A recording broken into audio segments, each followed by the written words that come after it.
ಬೇರೆದಕ್ಕೆಲ್ಲ marketing ಇವತ್ತು ಇರ್ತದೆ, ನಾಳೆ ಇರೋದಿಲ್ಲ. ಪಕ್ಕ ಫಿಕ್ಸ್ ರೇಟ್ ಇದೆ. ನೀರು ಕಟ್ಕೊಬೇಕು. ಈ ತರ ಸಣ್ಣ ಹುಳು ಬರ್ತದೆ. ತುಂಬಾ ದೂರದವರೆಗೂ ನಿಮ್ಗೆ ಇದ್ರ ಸೆಂಟ್ ಬರುತ್ತೆ. ಒಂದು 60,000 ರೂಪಾಯಿವರೆಗೂ ಸ್ಟಾರ್ಟಿಂಗ್ ಬೀಳುತ್ತೆ. ಇವಾಗ 1 ಎಕರೆ ನೀವು ದವನ ಹಾಕ್ತಿವಿ ಅಂದ್ರೆ 1 ಲಕ್ಷ ರೂಪಾಯಿವರೆಗೂ ನಿಮ್ಗೆ ಅವ್ರ ಅಡ್ವಾನ್ಸ್ 3.5 ಲಕ್ಷ 4 ಲಕ್ಷ ರೂಪಾಯಿ ಬರುತ್ತೆ. ಅದು ನೈಟ್ ಅಲ್ಲೇ ಕಟ್ ಮಾಡಿದ್ರೆ, ಡೇ ಅಲ್ಲಿ ಕಟ್ ಮಾಡೋದು. ಹಾಯ್ ಹಲೋ ನಮಸ್ಕಾರ, welcome to freedom farming Kannada YouTube channel. ನಾನು ಚೈತ್ರ. ಸ್ನೇಹಿತರೆ, ಈಗ ನಾವು ರಾಜನಕುಂಟೆಯಲ್ಲಿ ಇದ್ದೀವಿ. ಸೊ ಸಾಕಷ್ಟು ಜನ ನಾವು ಯೂಟ್ಯೂಬ್ ಅಲ್ಲಿ ಯಾವುದೇ ಒಂದು ವಿಡಿಯೋನ ಅಪ್ಲೋಡ್ ಮಾಡಿದ್ರು ಕೂಡ ತುಂಬಾ ಜನ ಹೇಳ್ತಾ ಇದ್ರು ಸೆಂಟ್ ಗಿಡದ ಬಗ್ಗೆ ತಿಳಿಸ್ಕೊಡಿ. ಸೊ ಎಟ್ ಪ್ರೆಸೆಂಟ್ ಈಗ ನಾವು ನೋಡೋದಾದ್ರೆ ಅದಕ್ಕೆ ಸಾಕಷ್ಟು ಬೇಡಿಕೆ ಇದೆ ಅಂತ ಹೇಳ್ತಾ ಇದ್ರು. ಸೊ ಅದಕ್ಕೋಸ್ಕರ ನಾವಿವತ್ತು ರಾಜನಕುಂಟೆಗೆ ಬಂದಿದ್ದೀವಿ. ಸೊ ಇಲ್ಲಿ ಪರ್ವತ್ ಒಡೆಯರ್ ಅನ್ನುವರು ಸೊ ಕಂಪ್ಲೀಟ್ ಆಗಿ ಸೆಂಟ್ ಗಿಡವನ್ನ ಬೆಳೆಸ್ತಾ ಇದ್ದಾರೆ. ಅಂದ್ರೆ ನಾವೇನು ದವನ ಅಂತ ಕರಿತೀವಿ ಅದನ್ನ ಬೆಳೀತಾ ಇದ್ದಾರೆ. ಹಾಗಾದ್ರೆ ಇದನ್ನ ಯಾವ ರೀತಿಯಾಗಿ ಬೆಳಿಬೇಕು, ಸೊ ಯಾವ ರೀತಿಯಾಗಿ ಮೇಂಟೆನೆನ್ಸ್ ಇರುತ್ತೆ, ಸೊ ನೀರಾವರಿ ವ್ಯವಸ್ಥೆಗೆ ಯಾವ ರೀತಿಯಾಗಿ ನಾವು ಮಾಡ್ಕೊಳ್ಬೇಕಾಗತ್ತೆ, ಅಷ್ಟೇ ಅಲ್ಲ ಇದರ ಒಂದು ಸ್ಪೆಷಾಲಿಟಿ ಏನಪ್ಪಾ ಅಂತಂದ್ರೆ ಸೊ ಕಂಪನಿನೇ ಕಂಪ್ಲೀಟ್ ನಿಮಗೆ ಬೀಜವನ್ನ ಕೊಡ್ತಾರೆ. ಸೊ ಅವರೇ ನಿಮಗೆ ತಿಳಿಸ್ಕೊಡ್ತಾರೆ ಯಾವ ರೀತಿಯಾಗಿ ಮಾಡಬೇಕು ಅಂತ. ಸೊ ಅವರಿಗೆ ನೀವು ಮಾರ್ಕೆಟ್ ಮಾಡಿದ್ರೆ ಆಯ್ತು. ಸೊ ಇಲ್ಲಿ ಮಾರ್ಕೆಟಿಂಗ್ ಟೆನ್ಷನ್ ಇರೋದಿಲ್ಲ. ಹಾಗಾದ್ರೆ ಈ ಒಂದು ಸೆಂಟ್ ಗಿಡವನ್ನ ಯಾವ ರೀತಿಯಾಗಿ ಮಾಡಬೇಕಾಗತ್ತೆ, ಈ ಕೃಷಿಯನ್ನ ಹೇಗೆ ಮಾಡಬೇಕು ಅನ್ನೋದ್ರ ಬಗ್ಗೆ ಕಂಪ್ಲೀಟ್ ಡೀಟೇಲ್ಸ್ ಅನ್ನ ಪರ್ವತ್ ಒಡೆಯವರೇ ತಿಳಿಸ್ಕೊಡ್ತಾರೆ. ಸೊ ಬನ್ನಿ, ಅವ್ರು ಇಲ್ಲೇ ಇದ್ದಾರೆ, ಕೆಲಸ ಮಾಡ್ತಾ ಇದ್ದಾರೆ. ಸೊ ಬನ್ನಿ ಮಾತಾಡ್ಸೋಣ. ಸರ್ ನಮಸ್ತೆ. ನಮಸ್ತೆ ಮೇಡಮ್ ಅವರೇ. ಸರ್, ನಾವು ಆನ್ ದಿ ವೇ ಹೋಗ್ತಾ ನೋಡಿದ್ವಿ ಸೊ ಸೆಂಟ್ ಗಿಡವನ್ನ ನೀವು ಬೆಳೆಸ್ತಿದ್ದೀರಾ ಅಂತ. ಸೊ ಸಾಕಷ್ಟು ಜನ ನಮ್ಮಲ್ಲಿ ರೈತರು ಕೇಳ್ತಿರೋದು ಸೆಂಟ್ ಗಿಡದ ಬಗ್ಗೆ ತಿಳಿಸ್ಕೊಡಿ. ಸೊ ಎಟ್ ಪ್ರೆಸೆಂಟ್ ಈಗ ಮಾರ್ಕೆಟ್ ವ್ಯಾಲ್ಯೂ ತುಂಬಾ ಚೆನ್ನಾಗಿದೆ ಅದಕ್ಕೆ ಅಂತ. ಸೊ ನಿಮ್ಗೆ ಯಾರು ಹೇಳಿದ್ರು ಸರ್, ಯಾರು ಸಜೆಸ್ಟ್ ಮಾಡಿದ್ರು? ಮೇಡಮ್ ನಮ್ಗೆ ಸ್ನೇಹಿತರು ಒಬ್ರು ಅಂತ ಇಲ್ಲಿ ಪಕ್ಕದೂರು ವಿಶ್ವನಾಥ್ಪುರ ಅಂತ ಹೇಳಿ ಅವರು ಲಾಸ್ಟ್ ಇಯರ್ ಹಾಕಿದ್ರು. ಓಕೆ. ಅಶ್ವಥ್ ನಾರಾಯಣ್ ಅಂತ ಅವ್ರ ಹೆಸರು. ಅವರು ಹೇಳಿದ್ರು ಇದರಲ್ಲಿ ಪಕ್ಕ ಫಿಕ್ಸ್ ರೇಟ್ ಇದೆ, ಬೇರೆದಕ್ಕೆಲ್ಲ ಮಾರ್ಕೆಟಿಂಗ್ ಇವತ್ತು ಇರ್ತದೆ, ನಾಳೆ ಇರೋದಿಲ್ಲ, ಇದನ್ನೇ ಬೆಳೀರಿ ಅಂತ ನನಗೆ ಸಜೆಸ್ಟ್ ಕೊಟ್ರು ಅವರು. ಈಗ ನಾನು ಇದನ್ನ ಫಸ್ಟ್ ಒಂದು ಟೈಮ್ ಬಿಟ್ಟಿದ್ದೆ. ಮಳೆ ಹೆಚ್ಚಿಗೆ ಆಗ್ಬಿಟ್ರೆ ಇದು ಪಡದಲ್ಲಿ ನಾವೇನು ಪಡದಲ್ಲಿ ಬಿಟ್ಟಿರ್ತೀವಿ ಬೀಜ ತಂದು ಸುತ್ತಬಿಡುತ್ತೆ. ಹೆಚ್ಚಿಗೆ ನೀರು ಇರಬಾರ್ದು, ಮೀಡಿಯಮ್ ಆಗಿರ್ಬೇಕು ಅದು ಬೆಳೆ. ಪಡದಲ್ಲಿ ನಾವು ರಾಗಿ ಪೈರು ಹೆಂಗ್ ಬಿಡ್ತೀವಿ ನೋಡ್ರಿ, ಆ ಟೈಪು ಬಿಡೋದು, ಒತ್ತಿಗೆ ಬಿಡ್ತೀವಿ.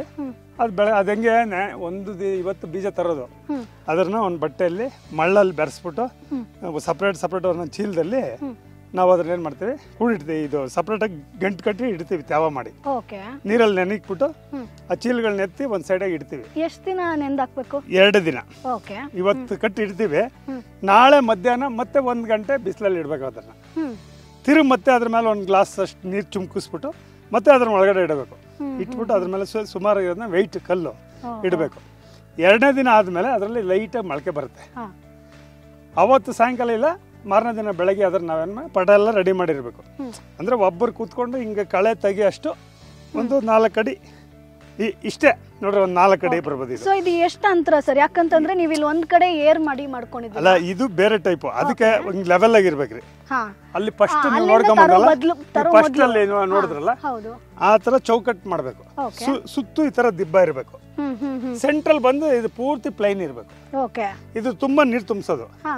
ಆ ಚೀಲದಲ್ಲಿ ಏನ್ ಮೊಳಕೆ ಬಂದಿರುತ್ತೆ ಆ ನೀರ್ ಮೇಲೆ ಹಿಂಗ್ ಚುಮ್ಕಿಸೋದು. ಅದ್ರ ಮೇಲೆ ಏನು ಮಣ್ಣು ಹಾಕಂಗಿಲ್ಲ, ಮಣ್ಣು ಏನು ಹಾಕಂಗಿಲ್ಲ. ಅದು 2 ಡೇಸ್ ಬಿಟ್ಟು ನಿಮಗೆ ಮೊಳಕೆ ಬರುತ್ತೆ, ಕಾಣುತ್ತೆ. ಆ ನೀರೆಲ್ಲ ಆ ಪ್ರೊಸೀಜರ್ ಕಂಪಲ್ಸರಿ ಮಾಡಿರ್ಬೇಕು. ತಂದಿಟ್ಟು ಅದನ್ನ ಬೇಯಿಸಿಕ್ಕಿ ಆಚೆ ತಿರ್ಗಾ ತಗೊಂಡೋಗಿ ಒಳಗಡೆ ಇಟ್ಟು ಮತ್ತೆ ಅದಕ್ಕೆ ಒಂದು ನೈಟ್ ಕಲ್ಲು ಏರಿಸಿ ಅದ್ರ ಮೇಲೆ ಬಿಡಬೇಕು.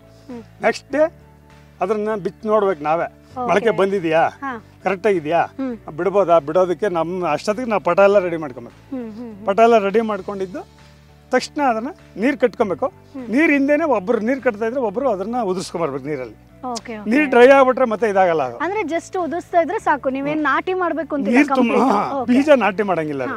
ಅದು ತುಂಬಾ ನೀರ್ ತುಂಬಿಸಿ ಅದ್ರಲ್ಲಿ ನೀವು ಹಿಂಗ ಉದುರ್ಸ್ಕೊಂಬಂದ್ರೆ ಆಯ್ತು ಅದನ್ನ. ಆಮೇಲೆ ಅದಷ್ಟು 2 ಡೇಸ್ ಆದ್ಮೇಲೆ ನಿಮ್ ಕಣ್ಣು ಕಾಣುತ್ತೆ ಅದ್ರ ಮೊಳಕೆ. ಆಲ್ರೆಡಿ ಇದರಲ್ಲಿ ಬಂದ್ಬಿಟ್ಟಿರ್ತದೆ ಮೊಳಕೆ. ಯಾವಾಗ ಬಿದ್ದ ತಕ್ಷಣ ಇನ್ನೊಂದು ಸ್ವಲ್ಪ ಅದು ಸಡನ್ ಪಿಕಪ್ ಆಗುತ್ತೆ, ಬರುತ್ತೆ. ಅದಾದ್ಮೇಲೆ 1 ತಿಂಗಳು ಅದು ಪಡದಲ್ಲೇ ಇರಬೇಕು. ಇದು 1 ತಿಂಗಳು ಅಲ್ಲೇ ಇರಬೇಕು. 1 ತಿಂಗಳಲ್ಲಿ ನಿಮ್ಮ ಮಧ್ಯದಲ್ಲಿ ಈ ಕಳ್ಳೆಕಾಂಡಿ ಬರುತ್ತೆ. ಆಮೇಲೆ 17 ಆಗಲಿ, ಅಲ್ಲ 15 ಆಗಲಿ, ಅದೊಂದು kg ಕಡಲೆಕಾಂಡಿ 1-2 kg ನೀರಲ್ಲಿ ನೆನಿಟ್ಬಿಡೋದು. ನೀರು ಬಿಡ್ತೀವಲ್ವಾ ಅದ್ರ ಜೊತೆಲ್ಲೇ ಮಿಕ್ಸ್ ಮಾಡಿ ಆ ಪಟ್ಟಗಳಿಗೆ ಬಿಡಬೇಕು. ಬಿಟ್ರೆ ಈ ದಂಟು ಚೆನ್ನಾಗಿ ಬರುತ್ತೆ. ಈ ತರ ಒಳ್ಳೆ ತಾಕತ್ತಾಗಿ ಬರ್ತದೆ. ಸಿಂಗಲ್ ಒಂದೇ ದಂಟು ಅಲ್ವಾ ಎತ್ತು ಸಾಮಾನ್ಯ ಉಣೋದು, ಅದಕ್ಕೋಸ್ಕರ ದಂಟು ಚೆನ್ನಾಗಿ ಬರುತ್ತೆ. ಇವಾಗ ತಿಂಗಳಲ್ಲಿ ಒಂದು ವಾರಕ್ಕೊಂದ್ಸಾರಿ 3 ಟೈಮ್ ಬಿಡಬೇಕಾಗುತ್ತೆ. ಒಂದು 2 kg 2 kg ಹಿಂಡಿ 1 kg ಅದು 15 ಆಗಲಿ, ಇಲ್ಲ ಕೆಳಗಡೆ ಪಟಕ್ಕೆ ಸ್ಟಾರ್ಟಿಂಗಲ್ಲಿ DAP. ಓಕೆ ಓಕೆ ಅದು ಕೊಡಬೇಕು. ಅದು ಎಲ್ಲ ಪಟಕ್ಕೂ ಸೇರಿ ಒಂದು 80 ಪಟ, 2 ಎಕರೆ ಮಾಡ್ತೀವಿ ಅಂದರೆ ಒಂದು 80 ಪಟ ಮಾಡಬೇಕು. 80 ಪಟಕ್ಕೂ ಒಂದು 20 kg 20 kg ಬೇಕು DAP ಕೆಳಗಡೆ ಭೂಮಿಗೆ ಹಾಕಬೇಕು. ಅದಾದಮೇಲೆ ಈ ಮಧ್ಯದಲ್ಲಿ ವಾರಕ್ಕೆ ಒಂದು ಸಾರಿ ಇದು ಕಡಲೆಕಾಯಿ ಹಿಂಡಿ ನೆನಕೋದು, ನೈಟ್ ನೆನಾಕ್ಬಿಡೋದು. ಅದ್ರ ಜೊತೆಲಿ ಸಪ್ರೇಟಾಗಿ 15 ಆಗಲಿ ಬೇರೆ 20 ಆಗಲಿ ಯಾವುದಾದ್ರು ನೆನಿಟ್ಬಿಟ್ಟು ಅದ್ರ ಜೊತೆಲಿ ಬಿಡಬೇಕು. ಪಟಕ್ಕೆ ಚೆನ್ನಾಗಿ ಬರುತ್ತೆ, ಅವ ಪೈರು ಚೆನ್ನಾಗಿ ಬರುತ್ತೆ. ಒಂದು ತಿಂಗಳು ಕರೆಕ್ಟಾಗಿ ಒಂದು ತಿಂಗಳು ಆದ ತಕ್ಷಣ ಮತ್ತೆ ಇದೆಲ್ಲ ಸಾಲ್ ಹೊಡ್ಕೊಂಡು ರೆಡಿ ಮಾಡ್ಕೊಂಡಿದ್ದು. ಇದಕ್ಕೆ ಏನೇನು ಬೇಕು ಭೂಮಿಗೆ ನೀವು ಹಾಕೋ, ನಿಮ್ಮ ಶಕ್ತಿ ಎಷ್ಟದೋ ಅಷ್ಟು ಹಾಕ್ಬೋದು. ನಾವು ಕೆಳಗಡೆಗೆ DAP ಹಾಕಿದ್ದೀವಿ, 24 ಹಾಕಿದ್ದೀವಿ. ಆಮೇಲೆ ಮತ್ತೆ ಗಿಡ ನೆಟ್ ಮೇಲೆ ಯೂರಿಯಾ ಹಾಕಿದ್ದೀವಿ. ಈಗ ಇದಕ್ಕೆ 15 ಹಾಕ್ತೀವಿ. ಮತ್ತೆ ಸಗಣಿ ಡ್ರಮ್ಮಲ್ಲಿ ತುಂಬಿಟ್ಟಿದ್ದೀವಿ ನೋಡ್ರಿ. ಅಂದ್ರೆ ಇಷ್ಟು ದಿನಕ್ಕೆ ಹಾಕಬೇಕು ಅಂತಿದೆ ಅಥವಾ ಫಸ್ಟ್ ನೀವು ಇದು ನಾಟಿ ಮಾಡಕ್ಕೆ ಮೊದಲೇ ಇಷ್ಟು ಐಟಮ್ ಹಾಕ್ಬಿಟ್ಟಿದ್ದೀವಿ ಕೆಳಗಡೆ. ಈಗ ಏನಿದ್ರು ನೀರು ಕಟ್ಟು ಇಂಪ್ರೂವ್ಮೆಂಟ್ ಆಗಬೇಕು. ಇದು ಇಂಪ್ರೂವ್ಮೆಂಟ್ ಆಗಬೇಕು ಅಂದ್ರೆ ಇದಕ್ಕೆ ಒಂದು ಹುಳ ಬೀಳ್ತದೆ. ಆ ಹುಳಕ್ಕೆ ಔಷಧಿ ಮತ್ತೆ ಟಾನಿಕ್ ಮಿಕ್ಸ್ ಮಾಡ್ಕೊಂಡು ಹೊಡಿತೀವಿ. ಓಕೆ, ಸೊ ಏನು ಔಷಧಿ ಕೊಡ್ತೀರಾ ಸರ್? ಇದಕ್ಕೆ ನಮಗೆ ಇಂಥದ್ದೇ ಅಂತೆಲ್ಲ ಚೇಂಜ್ ಮಾಡ್ತಾನೆ ಇರ್ತೀವಿ ಬಿಡ್ರಿ. ಇವಾಗ ಕಂಬಳಿ ಹುಳ ಸಾಯೋದಕ್ಕೆ ಅಂತ ಕೇಳ್ತೀವಿ, ಅದು ಯಾವ್ದೋ ಕೊಟ್ಟವ್ರು ಇಲ್ಲೆಲ್ಲ ಅದೇ, ನನ್ನ ಹೆಸರು ನೋಡಿಲ್ಲ. ಅದು ಔಷಧಿ ಅಂಗಡಿ ಕೇಳಿದ್ರೆ ಕೊಡ್ತಾರೆ, ತಗೊಂಡೋಗಿ ಶಾಂಪಲ್ ತೋರಿಸ್ತೀವಿ ಕೊಡ್ತಾರೆ. ಇದರಲ್ಲಿ ಒಂದು ಗುಗ್ಗೆ ರೋಗ ಬರುತ್ತೆ ನೋಡ್ರಿ. ಇದು ಈ ತರ ಗುಗ್ಗೆ ರೋಗ ಬರಬಾರ್ದು. ಇದು ಬಂದ್ರೆ ಏನಂತಂದ್ರೆ ಇದರಲ್ಲಿ ಟ್ರಿಪ್ಸ್ ಇರುತ್ತೆ ಒಳಗಡೆ. ಅಂದ್ರೆ ಕಂಪ್ಲೀಟ್ ಅದು ಸುಳಿ ತರ ಇದು ಎಲ್ಲ ಏನ್ ಮಾಡ್ತದೆ, ಎಲೆನೆಲ್ಲ ಹಿಂಗ್ ರಸ ಹಿಂಗ್ ಹಿಂಡ್ಕೊಂಡ್ಬಿಡ್ತದೆ. ಇದನ್ನ ಮುಂದಕ್ಕೆ ಹಿಂಗ್ ಬೆಳೆಯಕ್ ಬಿಡಲ್ಲ, ಇದ್ರ ಒಳಗಡೆ ಇರುತ್ತೆ. ಅದಕ್ಕೆ ಏನ್ ಮಾಡ್ತೀವಿ ನಾವು, ಔಷಧಿ ಕಂಪಲ್ಸರಿ ಅದಕ್ಕೆ ಔಷಧಿ ಹೊಡಿಲೇಬೇಕು.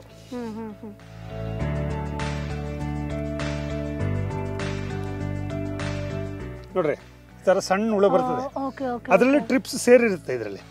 ಆವಾಗ ನಾವು ಔಷಧಿ ಹೊಡೆದ್ರೆ ಬೇರೆ ಭಾಗದಲ್ಲಿ ಕಿತ್ಕೊಂಡುತ್ತೆ, ಆ ಜಾಗ ಹಂಗೆ ಕ್ಲೋಸ್ ಇರುತ್ತೆ. ಅದು ಹಂಗೆ ಕ್ಲೋಸ್ ಇರುತ್ತೆ. ಈಗ ಒಂದ್ ಔಷಧಿ ಕೊಟ್ರೆ ಕಮ್ಮಿ ಆಗುತ್ತಾ ಅಥವಾ ಇವಾಗ ಒಂದೇ ಸಾರಿ ಔಷಧಿ ಹೊಡೆದಿದ್ರೆ ಆ ತರ ಪ್ರಾಬ್ಲಮ್ಸ್ ಕ್ಲಿಯರ್ ಆಗಿದೆ, ಮತ್ತೆ ಬರೋದಿಲ್ಲ. ಮತ್ತೆ ಇದು ಏನಕ್ಕೆ, ಇದು ಇಂಪ್ರೂವ್ಮೆಂಟ್ ಆಗಿ ಟಾನಿಕ್ ಒಂದು 15 ದಿನಕ್ಕೊಂದ್ಸಾರಿ. ಇದು ಎಲ್ಲ ಫಿನಿಶ್ ಆಗೋದ್ರೊಳಗಡೆ ಇನ್ನೊಂದು 2 ಟೈಮ್ ಹೊಡಿತೀನಿ ನಾನು ಅಷ್ಟೇ. ಸರ್, ಈಗ ನೀವು 1 ತಿಂಗಳಲ್ಲಿ ಕಂಪ್ಲೀಟ್ ಒಂದು ಪ್ರೊಸೀಜರ್ ಆಗುತ್ತೆ ಅಂತಂದ್ರಿ, ಅದಾದ್ಮೇಲೆ ಇಲ್ಲಿ ಎಷ್ಟು ನಾವು ಅಂತರ ಕಾಯ್ದು ಇದು ನಾಟಿ ಮಾಡಕ್ ಬಂದ್ರೆ 4 ಬೆಟ್ಟು, ಒಂದು ಸೊಸಿಗೂ ಇನ್ನೊಂದು ಸೊಸಿಗೂ 4 ಬೆಟ್ಟು ಅಗಲ ಇರ್ಬೇಕು. ಅದು ನಮ್ಗೆ ಹೆಂಗ್ ತಾಕತ್ ಒಳಗಡೆ ಕೊಡ್ತೀವಿ ಅಷ್ಟು ಚೆನ್ನಾಗಿ ನೋಡ್ರಿ. ಈ ತರ ಇಂಪ್ರೂವ್ಮೆಂಟ್ ಆಗುತ್ತೆ. ಒಂದೇ ಇದರಲ್ಲಿ ಎಷ್ಟು ಭಾಗ ಬಂದಿದೆ ನೋಡಿ. ಎತ್ತರ ಬರುತ್ತೆ ಸರ್ ಇದು? 1.5 ಅಡಿಯಿಂದ 2 ಅಡಿವರೆಗೂ ಬರುತ್ತೆ. 2 ಅಡಿ. ಆಮೇಲೆ ಇದರಲ್ಲಿ ಹೂವು ಕಾಯಿ ಬರುತ್ತೆ. ಈ ಹೂವು ಕಾಯಿ ಬಂದಾಗ ಇದಕ್ಕೆ ವ್ಯಾಲ್ಯೂ ಏನ್ರಿ, ನಿಮ್ಗೆ ಅವಾಗ ಸ್ಮೆಲ್ ಬರೋದು ಅದೇನೆ.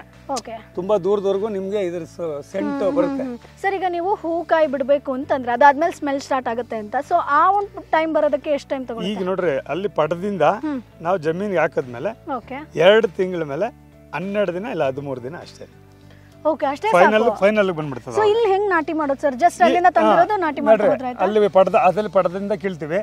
ಕಿತ್ತ ಮೇಲೆ ಇಲ್ಲಿ ಸುಮಾರು 5 ಜನ 6 ಜನ ಆಳುಗಳಿರ್ತಾರೆ, ಲೇಬರ್. ಲೇಡೀಸ್ ಉಣೋದು ಹೆಚ್ಚಿಗೆ, ಜೆಂಟ್ಸ್ ಏನು ಉಣಲ್ಲ. ಇದ್ರ ಬಗ್ಗೆ ಲೇಡೀಸ್ ಉಣ್ತಾರೆ. ನಾವು ಈ ತೆರೆಗೆಲ್ಲ ನೀರ್ ಕಟ್ಕೊಡ್ಬೇಕು. ಆ ನೀರಲ್ಲೇನೆ ಉಣ್ಕೊಂಬರ್ತಾರೆ. ಅದು ಉಣೋದು ಹೆಂಗ್ ಗೊತ್ತಾ? ಆಗಲ್ಲ. ಅವ್ರು ಉಣೋದು ಹೆಂಗ್ ಗೊತ್ತಂದ್ರೆ ಬೇರೆ ಇರುತ್ತೆ, ಆ ಬೇರೆ ಮಾತ್ರ ಹಿಂಗ್ ಟಚ್ ಆಗ್ಬೇಕು ಭೂಮಿಗೆ ಅಷ್ಟೇ ಸಾಕು. ಹಿಂಗ್ ಇಟ್ಬಿಟ್ಟು ಹಿಂಗ್ ಮುಸ್ತಾರೆ. ಜಾಸ್ತಿ ಒಳಗಡೆ ಹಾಕ್ಬಿಟ್ರೆ ಸೊತ್ತೋಗುತ್ತೆ. ಸುಮ್ನೆ ಆ ಬೇರ್ ಮುಚ್ಕೊಂಡ್ರೆ ಸಾಕದು. ಅದು ಆಟೋಮೆಟಿಕ್ ಬೇರ್ ಮೇಲೆ ಉಣದ್ದು ಮಾರನೇ ದಿನ ತೆಳ್ಳಗೆ ನೀರು ಕಟ್ಬಿಡೋದು. ಅಲ್ಲಿಂದ ಆಚೆ ಒಂದು 3 days 4 days ಬೇಡ. ಆಮೇಲೆ ಸ್ವಲ್ಪ ಭೂಮಿ ಡ್ರೈ ಆಗ್ಬೇಕು. ಹಿಂಗೆ ಡ್ರೈ ಆದ್ಮೇಲೆ ಕಟ್ಟಬೇಕು. ಯಾಕೆಂದ್ರೆ ಅದು ಬೇರು ಫ್ರೀ ಆಗಿ ಮತ್ತೆ ಹೊಸ ಬೇರೆ ಬಿಟ್ಕೊಂಡುತ್ತೆ. ಅಲ್ಲಿಂದ ಆಚೆ ಅದು ಸ್ಟಾರ್ಟ್ ಆಗುತ್ತೆ ಬರೋದು. ಓಕೆ, ಸೊ ಈಗ ನೀವು ಎಷ್ಟು ಎಕರೆಯಲ್ಲಿ ಹಾಕಿದ್ರಿ? ನಾವು 1.25 ಎಕರೆ ಹಾಕಿದ್ವಿ ಮೇಡಮ್. ಓಕೆ, 1.25 ಎಕರೆಗೆ ಎಷ್ಟು ಬೀಜ ಬೇಕಾಗುತ್ತೆ? ಅದು ಬೀಜ ಅವರೇ ಕೊಡ್ತಾರೆ ಮೇಡಮ್. ನಮ್ಗೆ ಇಷ್ಟು ಕರೆಕ್ಟಾಗಿ ಅವರು ಎಕರೆ ಲೆಕ್ಕದಾಗೆ ಕೊಡ್ತಾರೆ. ಒಂದು 1/4 kg ಬೀಜ ಇರುತ್ತೆ. ಸಾಕು, 1/4 kg ಬೀಜ. 1/4 kg ಬೀಜ ಅದು ಅವರು ನಮ್ಮ ಹತ್ರ ದುಡ್ಡು ಇಸ್ಕೊಳಲ್ಲ ಮೇಡಮ್. ಕಂಪನಿಯವರೇ ಕೊಡ್ತಾರೆ. ಸ್ಟಾರ್ಟಿಂಗ್ ನಲ್ಲೇ ಹೇಳಿದೆ, ಈಗ ಕಂಪನಿಗಳೇ ಬೀಜ ಕೊಡ್ತಾರೆ. ಕಂಪನಿಯವರೇ ಕೊಡ್ತಾರೆ. ಜೊತೆ ನಾವು ಹೆಂಗೆ ನಾವೀಗ ಅವರು ನಮ್ಗೇನು ಗೊತ್ತಿರಲಿಲ್ಲ, ಬಟ್ ನಮ್ಮ ಸ್ನೇಹಿತರು ಕೆಲವರು ಲಾಸ್ಟ್ ಇಯರ್ ತಗೊಂಬಂದಿದ್ರಲ್ಲ, ಅವ್ರ ಥ್ರೂ ನಾನು ಅಲ್ಲಿಗೆ ಹೋದೆ. ಆಗ ಅವರು ಏನಾದ್ರು ರೆಸ್ಟ್ರಿಕ್ಷನ್ ಏನಾದ್ರು ಇರುತ್ತಾ ಸರ್? ಈಗ ಇಷ್ಟೇ ನೀವು ಮಾಡಬೇಕು, ಅವರಿಗೆ ರೇಟ್ ಫಿಕ್ಸ್ ಇರುತ್ತೆ. ರೇಟ್ ಫಿಕ್ಸ್ ಇರುತ್ತೆ. ಅವ್ರು ಫಸ್ಟೇ ಮಾತಾಡಿರ್ತಾರೆ ನಮ್ಮ ಹತ್ರ. ಯಾರು ಮಧ್ಯಸ್ಥಿಕೆ ವಹಿಸ್ಕೊಂಡ್ ಬಂದಿರ್ತಾರೆ ಈ ಬೀಜ ಕೊಡ್ಸೋದಕ್ಕೆ ಮತ್ತೆ ಈ ತರ ಮಾಡ್ಬೇಕು ಅಂತ ಹೇಳೋದಕ್ಕೆಲ್ಲ ಒಬ್ರು ಸ್ನೇಹಿತರಿದ್ದಾರೆ. ಅವ್ರು ಹೇಳ್ತಾರೆ ಹಿಂಗೆ ಬೀಜ ತಗೊಳ್ಳಿ, ಇದೇ ತರ ಬಿಡಬೇಕು, ಇದೇ ವೇಸ್ಟ್ ಆಗುತ್ತೆ, ಇಲ್ಲ ಇಲ್ಲ ಕೆಲವು ಪಾಯಿಂಟ್ ಹೇಳ್ಕೊಡ್ತಾರೆ, ಇನ್ ಮಿಕ್ಕಿದ್ ನಾವು ನೋಡ್ಕೊಬೇಕು.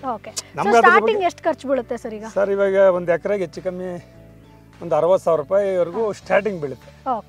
60,000 ರೂಪಾಯಿ ನೀವೇ ನಮ್ದಲ್ಲ ಅಂತ ತೆಗೆದು ಇಟ್ಕೊಂಡ್ಬಿಡ್ಬೇಕು ಒಂದ್ ಸೈಡ್ಗೆ. ಒಂದ್ ಎಕರೆ ದವನ ಬೆಳಿತೀವಿ ಅಂದ್ರೆ 60,000. ಅದ್ರ ಮೇಲ್ ಖರ್ಚು ಬರ್ತದೆ, ಅದು ಸಣ್ಣ ಪುಟ್ಟ ಗೊಬ್ಬರ ಅದೆಲ್ಲ ಸ್ವಂತ ನಮ್ದು ಓನ್ ಇರೋದ್ರಿಂದ ನಾವು ಬೇರೆ ಕಡೆಯಿಂದ ಕೊಟ್ಟಿಗೆ ಗೊಬ್ಬರ ಕೊಂಡಲ್ಲ. ಕೊಟ್ಟಿಗೆ ಗೊಬ್ಬರ ನಾವೇ ಹಾಕೊಂತೀವಿ. ಅದೆಲ್ಲ ಅಂದ್ರೆ ಅದೆಲ್ಲ ಕೊಡಲ್ಲ ಮೇಡಮ್, ಅವ್ರು ಅಡ್ವಾನ್ಸ್ ಅಂತ ಹೇಳಿ ಕೊಡ್ತಾರೆ ನಿಮ್ಗೆ. ಬೀಜ ಫ್ರೀ ಕೊಟ್ಟಿರ್ತಾರೆ, ಅಡ್ವಾನ್ಸ್ ದುಡ್ಡು ಬೇಕಾದ್ರೆ ತಗೊಂಬೋದು ನಿಮ್ಗೆ. ನಮ್ಮಲ್ಲಿ ಇವಾಗ ಒಂದ್ ಎಕರೆ ನೀವು ದವನ ಹಾಕ್ತಿವಿ ಅಂದ್ರೆ 1 ಲಕ್ಷ ರೂಪಾಯಿವರೆಗೂ ನಿಮ್ಗೆ ಅವ್ರು ಅಡ್ವಾನ್ಸ್ ಕೊಡ್ತಾರೆ. ಓಕೆ ಸರ್, ಈಗ ನೀವು ಒಂದು ಹಂತದಲ್ಲಿ ಅದು ಬೆಳೆದಾದ ನಂತರ ಸೊ ಎಷ್ಟು ಮಾರ್ಕೆಟ್ ವ್ಯಾಲ್ಯೂ ಈಗ ಎಷ್ಟಿದೆ ಸರ್? ಅವರು ನಮಗೆ ಫಸ್ಟ್ ಫಿಕ್ಸ್ ರೇಟ್ ಕೊಟ್ಟಿರ್ತಾರೆ ಮೇಡಮ್. ಮಾರ್ಕೆಟ್ ವ್ಯಾಲ್ಯೂ ಏನೇ ಆಗಿದ್ರು ನಮ್ಗೆ ಅದು ಕೊಡಲ್ಲ ಅವಾಗ. ಓಕೆ, ಇಷ್ಟು ಅಂತ ಈಗ ನಮಗೆ ಬೀಜ ಕೊಟ್ಟಾಗೇನೆ ಇದರ ಬೆಲೆ ಇಷ್ಟು ನಿಗದಿತ ಅಂದ್ರೆ ಕೆಜಿ 17 ರೂಪಾಯಿ, ಟನ್ ಲೆಕ್ಕ ಅವ್ರು ತಗೊಂತಾರೆ. ಸೊ ಎಷ್ಟು ಬರುತ್ತೆ ಸರ್ ಈಗ ನಿಮ್ದು? ಈಗ ಮೇಡಮ್ ನಾವು 1.25 ಎಕರೆ ಅಂದ್ರೆ ಒಂದು 35 ಟನ್ ವರೆಗೂ ಇದರಲ್ಲಿ ಬರಬೇಕು ಅನ್ನೋ ಒಂದು ಅಂದಾಜಿದೆ. ಸರ್ ಈಗ ನೀವು ಹೇಳಿದ್ರೆ 1 ಕೆಜಿಗೆ 17 ರೂಪಾಯಿ ತರ ಸಿಗುತ್ತೆ ಅಂತ. ಸೊ ಕಂಪನಿ ಅವ್ರು ಹೆಂಗೆ ಸರ್ ಇಂತಿಷ್ಟು ಅಂತ ಅವರೇ ನಿಗದಿ ಮಾಡಿರ್ತಾರೆ ಹೆಂಗೆ? ಇಲ್ಲ ಮೇಡಮ್, ರೈತರು ಅವರು 16,000 ಲಾಸ್ಟ್ ಇಯರ್ ಕೊಟ್ರಂತೆ. ಈ ಸರಿ ನಾವು ಅಷ್ಟು ಆಗೋದಿಲ್ಲ, ನಮ್ಗೆ 17,000 ರೂಪಾಯಿ ಕೊಟ್ಟಿರ್ತಾರೆ ಟನ್ಗೆ ಅಂತ ಹೇಳಿ ರೈತರ ಫಿಕ್ಸ್ ಮಾಡ್ಕೊಂಡ್ ಬಂದಿದಾರಲ್ಲ. ಓಕೆ, ಅಂದ್ರೆ ಈಗ ಸರ್ ಮಾರ್ಕೆಟ್ ವ್ಯಾಲ್ಯೂ ಚೇಂಜ್ ಆಗ್ತಾ ಇರುತ್ತಲ್ವಾ, ಸೊ ಅದಕ್ಕೆ ತಕ್ಕಂಗೆ ಚೇಂಜ್ ಮಾಡ್ತಾರೆ ಅಥವಾ ಫಿಕ್ಸ್ಡ್? ಇಲ್ಲ ಮೇಡಮ್, ಅಕಸ್ಮಾತ್ ಈ ವರ್ಷ ಅಕಸ್ಮಾತ್ ಏನೋ ಸಡನ್ ಆಗಿ ರೈಸ್ ಆದ್ರೆ ನಮ್ಗೇನು ಸಿಗಲ್ಲ. ನೆಕ್ಸ್ಟ್ ಇಯರ್ ಮತ್ತೆ ಅದಕ್ಕೆ ಚೇಂಜ್ ಮಾಡ್ಕೊಡ್ತಾರೆ. ಈಗ ಆಲ್ರೆಡಿ ಅವರು ಬೀಜ ಕೊಟ್ಟು ನಮ್ಗೆ ಅಡ್ವಾನ್ಸ್ ಎಲ್ಲ ಕೊಟ್ಬಿಟ್ಟಿರ್ತಾರೆ. ಈಗ ನಮ್ಮ ಹತ್ರ ಬೆಳೆ ತಗೊಂತಾರ ಅವ್ರು. ಇವಾಗ ಏನ್ ರೇಟ್ ಫಿಕ್ಸ್ ಮಾಡಿದ್ರೆ ಆ ರೇಟ್ ಫಿಕ್ಸ್. ಸೊ ಈಗ ನೀವು 1.25 ಎಕರೆಯಲ್ಲಿ ನೀವು ಮಾಡ್ತಿದ್ರಿ ಅಂತಂದ್ರಿ, ಸೊ ಇದರಿಂದ ಎಷ್ಟು ಟನ್ ಬರ್ಬೋದು ಸರ್? ಮೇಡಮ್ ಅಂದ್ರೆ 35 ಟನ್ನು ಬೆಳ್ಕೊಬೋದು. ನಾವು ಮೇಂಟೆನೆನ್ಸ್ ಇದ್ರಿಗೆ ನೀರು ಒಂದು ಮೇನ್. ಇವಾಗ ಇನ್ನೊಂದು ವಾರ ಕಳೆದ್ರೆ ಕಂಟಿನ್ಯೂಸ್ ಆಗಿ ತ್ಯಾವ ಆರಿಸಬಾರ್ದು. ಆ ತರ ನೀರ್ ಕೊಟ್ರೆ 35 ಟನ್ನು ತಗೊಬೋದು. ಇಲ್ಲ ಅಂದ್ರೆ ಒಂದು 5 ಟನ್ ಮೈನಸ್ ಆಗುತ್ತೆ. ಎಷ್ಟು ಬರುತ್ತೆ ಟೋಟಲ್ ಆಗಿ? ಒಂದು 3.5 ಲಕ್ಷ 4 ಲಕ್ಷ ರೂಪಾಯಿ ಬರುತ್ತೆ. ಅದ್ರಲ್ಲಿ ಅವ್ರು ಅಡ್ವಾನ್ಸ್ ಕೊಟ್ಟಿರೋದು ಬೀಜದ ಏನಾನ ಇಟ್ಕೊಂಡ್ರೆ ತಗೊಂತಾರೆ. ಮಿಕ್ಕಿದ್ ನಮ್ಗೊಂದು ಇದ್ರದ್ದು ಶ್ರಮಕ್ಕೆ ಮೋಸ ಇಲ್ಲ, ಒಂದ್ 2-2.5 ಲಕ್ಷ ರೂಪಾಯಿ ನಿಮ್ಗೆ ಪ್ರಾಫಿಟ್ ಆಗುತ್ತೆ. ಓಕೆ ಸರ್, ಈಗ ನಾನು ಮೈನ್ ಆಗಿ ನೋಡಿದೆ ನೀವು ಫುಲ್ ನೀರ್ ಕಟ್ತಾ ಇದ್ರಿ. ಸೊ ಇದು ಹೆಂಗ್ ಸರ್, ಎಷ್ಟು ನಾವು ಕಟ್ಟಬೇಕಾಗುತ್ತೆ ಅಂಡ್ ಎಷ್ಟು ದಿನಕ್ಕೊಮ್ಮೆ ನೀರು ಕೊಡಬೇಕು? ಮೇಡಮ್ ನಾವು ಭೂಮಿ ನಮ್ದು ಮಳೆ ಭೂಮಿ, ಕೆಲವು ಕೆಬ್ಬೆ ಭೂಮಿ ಆದ್ರೆ ಕೆಬ್ಬೆ ಭೂಮಿಯಲ್ಲಿ ಬೇಗ ತ್ಯಾವ ಬಿಟ್ಕೊಡಲ್ಲ. ಮಳೆ ಭೂಮಿ ಮೇಲ್ಗಡೆ ಅಂಶ ಬಿಟ್ಬಿಡ್ತದೆ ತ್ಯಾವನ. ಅದಕ್ಕೆ ಒಂದು 3 ಡೇಸ್ ಒಂದ್ಸರಿ ನೀರು ಕಟ್ಟಲೇಬೇಕು. ಸ್ವಲ್ಪ ಕಷ್ಟ ಅಲ್ವಾ? ಲೇಬರ್ ಇಲ್ಲ ಅಂದ್ರೆ ನಾವು ಸ್ವಂತ ಮಾಡ್ಕೊಬೇಕು. ಲೇಬರ್ ಸಿಕ್ಕಿದ್ರೆ ಲೇಬರ್ ಕೈಯಲ್ಲಿ ಮಾಡಿಸಬಹುದು. ಸೊ ಎಷ್ಟು ಟೈಮ್ ತಗೊಳ್ತೀರಾ ಸರ್ ಈ 1.25 ಎಕರೆಗೆ ನೀರು? ಇದು ನೀರು ನಾವು ಟ್ಯಾಲಿ ಮಾಡಿಲ್ಲ ಮೇಡಮ್. ಎಷ್ಟು ತಗೊಳುತ್ತೆ ಅಂದ್ರೆ ಸ್ವಂತ ಬೋರ್ ಇದೆ, ನಾವು ತೊಟ್ಟಿಯಲ್ಲಿ ಸ್ಟೋರೇಜ್ ಮಾಡ್ಕೊಂತೀವಿ. ಎಷ್ಟೊತ್ತಿಗೆ ಸ್ಟಾರ್ಟ್ ಮಾಡ್ತೀರಾ ಸರ್? ನಾವು ಬೆಳಗ್ಗೆ ಹೋಗ್ಬೇಕಲ್ವಾ ಮೇಡಮ್? ಒಂದೇ ದಿನ ಕಂಪ್ಲೀಟ್ ಕಟ್ಟಕ್ ಆಗಲ್ಲ. ಇದು ಇವು ಒಂದೊಂದು ಭಾಗವಾಗಿ ಹಿಂಗಿಡ್ಸ್ಕೊಂಡಿದೀವಿ. ಒಂದು ದಿನ ಒಂದ್ ಭಾಗ ಕಟ್ತೀವಿ, ಇನ್ನೊಂದ್ ದಿನ ಈ ಭಾಗ, ನಾಳೆ ಆ ಭಾಗ, ಆ ತರ 3 ಡೇಸ್ ಕೊಡ್ಬೇಕು ಅಂತ ಇಲ್ವಾ? ಇಲ್ಲ ರೀ, ದಿನ ಏನ್ ಕೊಡಂಗಿಲ್ಲ. 3 ಡೇಸ್ಗೊಮ್ಮೆ. ಇವಾಗ ನಾವು ಕಟ್ಟೋ ಅಷ್ಟೊತ್ತು 3 ಡೇಸ್ ಆಗೇ ಆಗುತ್ತೆ. ಅರ್ಧ ಕಟ್ಟಿರ್ತೀವಿ, ತಿರ್ಗಿಲ್ಲ ಅರ್ಧ ಕಟ್ತೀವಿ, ಮತ್ತೆ ಅದ ಅರ್ಧ ಕಟ್ತೀವಿ. ಇಂತ ಸೀಸನ್ ಅಂತ ಇದೆಯಾ ಸರ್? ಇದು ಸೀಸನ್ ಇದೆ ಮೇಡಮ್. ಇದು ನವೆಂಬರ್ ಎಂಡ್ ಡಿಸೆಂಬರ್ ಫಸ್ಟ್ ಅಲ್ಲೇನೆ ಇದು ಬೀಜ ಬಿಡಿಸೋದು. ಚಳಿ ಸ್ಟಾರ್ಟ್ ಆಗ್ಬೇಕ್ರಿ, ಹಿಮ ಬೀಳ್ಬೇಕು. ಇಬ್ನಿ ಎಷ್ಟು ಬೀಳುತ್ತೆ ಅಷ್ಟು ಒಳ್ಳೇದು ಇದಕ್ಕೆ. ಸೊ ಇಳುವರಿ ಯಾವಾಗ, ಕೊಯ್ಲು ಯಾವಾಗ ಮಾಡಬೇಕು? ಕೊಯ್ಲು ಫೆಬ್ರವರಿ ಎಂಡ್. ಅಂದ್ರೆ ನಾವು ನವೆಂಬರ್ಗೆ ಬೀಜ ಬಿಟ್ಟು ಕರೆಕ್ಟ್ ಕ್ಲೈಮೇಟ್ ಈ ಸರಿ ಮಳೆ ಬಿತ್ತು, ನವೆಂಬರ್ಗೆ ಬೀಜ ಬಿಟ್ಟಿದ್ದು ನಮ್ದು ವೇಸ್ಟ್ ಆಗೋಯ್ತು. ಮತ್ತೆ ಬೀಜ ಬಿಟ್ವಿ, ಲೇಟ್ ಆಗೋಯ್ತು 1 ತಿಂಗಳು. ಅದಕ್ಕೋಸ್ಕರ ನಮ್ಗೆ 1 ತಿಂಗಳು ಡಿಲೇ ಆಗೋಯ್ತು. ಇಲ್ಲ ಅಂದ್ರೆ ಈ ತಿಂಗಳಲ್ಲಿ ಎಂಡಲ್ಲಿ ಇದನ್ನ ಕಟಿಂಗ್ ಹಾಕ್ಬೋದಾಗಿತ್ತು. ಸೊ ಕಟ್ಟಿಂಗ್ ಹೆಂಗ್ ಗೊತ್ತಾಗುತ್ತೆ ಸರ್ ಈ ಕೊಯ್ಲು ಗೊತ್ತಾಗುತ್ತೆ, ಬರುತ್ತೆ. ಅದು ಹೈಟ್ ಬೆಳೀತೆ, ಹೂವು ಬರುತ್ತೆ, ಕಾಯಿ ಆಗುತ್ತೆ, ಅವಾಗ ಕಂಪ್ಲೀಟ್ ಆಗಿದೆ ಅಂತ ಹೇಳಿ. ಅದು ನೈಟ್ ಅಲ್ಲೇ ಕಟ್ ಮಾಡಿದ್ರೆ, ಡೇ ಅಲ್ಲಿ ಕಟ್ ಮಾಡಲ್ಲ. ಯಾಕೆ ಸರ್ ಅದು? ನೈಟ್ ಅಲ್ಲಿ ಡೇ ಅಲ್ಲಿ ಕಟ್ ಮಾಡಿದ್ರೆ ಇದು ಇಳುವರಿ ತೂಕ ಬರೋದಿಲ್ಲ. ನೈಟ್ 1 ಗಂಟೆಗೆ ಬರ್ತಾರೆ, ಬೆಳಗ್ಗೆ 5 ಗಂಟೆ ಅಷ್ಟೇ ಕಟ್ ಮಾಡ್ತಾರೆ. ಹಂಗೆ ಲೋಡ್ ಆಗಿ ಹೊರಟೋಗುತ್ತೆ. ಓಕೆ, ಸೊ ಕಂಪ್ಲೀಟ್ ಆಗಿ ಈಗ ಇದನ್ನ ತೆಗ್ಮೇಲೆ ಮತ್ತೆ ನೀವು ಇದರಲ್ಲಿ ಬೇರೆ ಜಮೀನು ಬೇರೆ ನಾಟಿ ಮಾಡಬಹುದು. ಇದೇ ಆಗಲ್ಲ, ತಕ್ಷಣ ಹಿಂದೆನೇ ಇದಾಗಲ್ಲ. ಅಂದ್ರೆ ನಾವು ಬೇರೆ ಬೆಳೆ ಹಾಕ್ಬೇಕು. ಅದಾದ್ಮೇಲೆ ಮತ್ತೆ ಇದನ್ನ ಹಾಕೋದಂದ್ರೆ ನಾವು ಮತ್ತೆ ಮಾಮೂಲಿ ನವೆಂಬರ್ ಡಿಸೆಂಬರ್ಗೆ ಮತ್ತೆ ಇದನ್ನ ಹಾಕ್ಬೇಕು. ಎಲ್ಲಿಗೆ ನೀವು ಸೇಲ್ ಮಾಡ್ತೀರಾ ಈಗ? ಫ್ಯಾಕ್ಟರಿ ಕೊಡೋದು ದೊಡ್ಡಬಳ್ಳಾಪುರ ಫ್ಯಾಕ್ಟರಿಗೆ ಹೋಗುತ್ತೆ. ಓಕೆ, ಸೊ ಇಲ್ಲಿ ಏನಾದ್ರೂ ಮಣ್ಣಿನ pH ಮಟ್ಟ ಇಷ್ಟೇ ಇರಬೇಕು ಅಂತ ಏನಾದ್ರೂ ಇದೆಯಾ? ಏನಿಲ್ಲ ಮೇಡಮ್, ಇಲ್ಲಿ ಎಲ್ಲಾ ಬೆಳೆ ಬೆಳಿಬೋದು. ನಮ್ಮ ಏರಿಯಾದಲ್ಲಿ ಪ್ರತಿಯೊಂದು ಬೆಳೆಗೂ ಭೂಮಿ ಅಷ್ಟು ಚೆನ್ನಾಗಿದೆ. ಆಲೂಗಡ್ಡೆ ಹಾಕಿದ್ರೆ ಸೂಪರ್ ನಂಬರ್ 1 ಆಲೂಗಡ್ಡೆ ಬೆಳಿಬೋದು. Okay, super sir. ಹಾಗಾದ್ರೆ ನೆಕ್ಸ್ಟ್ ಎಪಿಸೋಡ್ ಅಲ್ಲಿ ನಾವು ಮೂಲಂಗಿ ಕೃಷಿ ಬಗ್ಗೆ ತಿಳ್ಕೊಳ್ಳೋಣ. ಯಾಕಂತಂದ್ರೆ ತುಂಬಾ ಜನ ಮೂಲಂಗಿ ಕೃಷಿ ಆಗಿರ್ಬೋದು ಅಥವಾ ನಮ್ಗೆ ಡೈಲಿ ಇನ್ಕಮ್ ಬರೋ ತರ ಬೆಳೆಗಳು ಹೇಳ್ತಾರೆ. ತಿಂಗಳಲ್ಲಿ 1 ತಿಂಗಳಿಗೆ ಬರುತ್ತೆ ಅದು. ಓಕೆ, ಹಾಗಾದ್ರೆ ನೆಕ್ಸ್ಟ್ ಎಪಿಸೋಡಲ್ಲಿ ಸೊ ಮತ್ತಷ್ಟು ಇನ್ಫಾರ್ಮೇಶನ್ ಅನ್ನ ಕೊಡ್ತಾರೆ. ಮೂಲಂಗಿ ಕೃಷಿ ಆಗಿರ್ಬೋದು, ಮಾವಿನಕಾಯಿ ಬೆಳೆಸ್ತಾ ಇದ್ದಾರೆ, ಜೊತೆಗೆ ಸೀಬೆ ಹಣ್ಣನ್ನ ಕೂಡ ಬೆಳೆಸ್ತಾ ಇದ್ದಾರೆ. ಸೊ ಇದ್ರ ಬಗ್ಗೆ ಕಂಪ್ಲೀಟ್ ಡೀಟೇಲ್ಸ್ ಅನ್ನ ಕೊಡ್ತಾರೆ. ಸೊ ನೋಡಿದ್ರಲ್ವಾ ಸ್ನೇಹಿತರೆ, ಇವತ್ತಿನ ಎಪಿಸೋಡ್ ಅಲ್ಲಿ ಪರ್ವತ ಒಡೆಯರ್ ಅವರು ಸೆಂಟ್ ಗಿಡದ ಬಗ್ಗೆ ಸಾಕಷ್ಟು ಡೀಟೇಲ್ಸ್ ಅನ್ನ ಕೊಟ್ಟರು. ಸೊ ಕಂಪನಿಗಳಿಂದ ಯಾವ ರೀತಿಯಾಗಿ ಬೀಜಗಳನ್ನ ತರಬೇಕಾಗುತ್ತೆ, ಇಲ್ಲಿ ನಾಟಿ ಕ್ರಮ ಹೇಗಿರುತ್ತೆ, ನೀರಿನ ವ್ಯವಸ್ಥೆ ಹೆಂಗ್ ಮಾಡ್ಕೊಳ್ಬೇಕು, ಸೊ ಎಷ್ಟು ಮಾರ್ಕೆಟ್ ವ್ಯಾಲ್ಯೂ ಇದೆ, ಇವೆಲ್ಲದ್ರ ಬಗ್ಗೆ ಡೀಟೇಲ್ಸ್ ಅನ್ನ ಕೊಟ್ಟರು. ಸೊ ಮುಂದಿನ ಎಪಿಸೋಡ್ ಅಲ್ಲಿ ಮೂಲಂಗಿ ಕೃಷಿ ಆಗಿರ್ಬೋದು ಅಥವಾ ಮಾವಿನ ಕೃಷಿ, ಅವ್ರು ಏನೇನು ಬೇರೆ ಬೇರೆ ಕೃಷಿಯನ್ನ ಮಾಡ್ತಿದ್ದಾರೆ, ಅವರ ಮುಂದಿನ ಫ್ಯೂಚರ್ ಪ್ಲಾನ್ ಏನು, ಕೃಷಿಯಲ್ಲಿ ಏನೇನು ಹೊಸ ಒಂದು ಬದಲಾವಣೆಯನ್ನ ಮಾಡ್ಕೊಳ್ಬೇಕು ಅಂತ ಅನ್ಕೊಂಡಿದ್ದಾರೆ, ಇವೆಲ್ಲದ್ರ ಬಗ್ಗೆ ಡೀಟೇಲ್ಸ್ ಅನ್ನ ಕೊಡ್ತಾರೆ. ಸೊ ಮುಂದಿನ ಎಪಿಸೋಡ್ ತನಕ ನೀವು ಕಾಯಲೇಬೇಕು. ಅಲ್ಲಿವರೆಗೂ ಫ್ರೀಡಮ್ ಆಪ್ ಅನ್ನ ಡೌನ್ಲೋಡ್ ಮಾಡಿ. ಕೃಷಿಗೆ ಸಂಬಂಧಪಟ್ಟ ಸಾಕಷ್ಟು ಕೋರ್ಸ್ ಇರುತ್ತೆ. ಸೊ ಯಾರು ಇದರಲ್ಲಿ ಸಕ್ಸಸ್ ಆಗಿದ್ದಾರೋ ಅವರೇ ನಿಮಗೆ ಕಂಪ್ಲೀಟ್ ಮಾಹಿತಿಯನ್ನ ಕೊಡ್ತಾರೆ. ಸೊ ಮತ್ತೆ ಆಗ್ತದ ಈಗಲೇ ಫ್ರೀಡಮ್ ಆಪ್ ಅನ್ನ ಡೌನ್ಲೋಡ್ ಮಾಡಿ. ನಾನು ಹೋಗಿ ಬರ್ತೀನಿ. ಟಾಟಾ, ಬೈ ಬಾಯ್.